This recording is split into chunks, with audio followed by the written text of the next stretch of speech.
Hey there, welcome to today's video.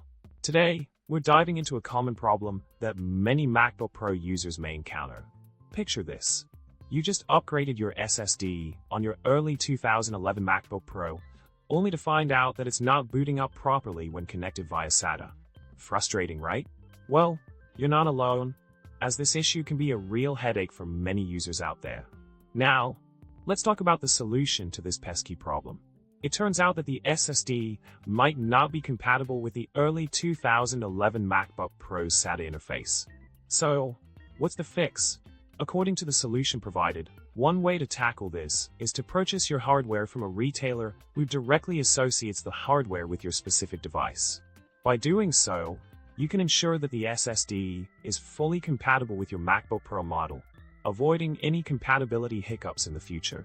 In summary, encountering compatibility issues between your SSD and MacBook Pro's SATA interface can be a real hassle.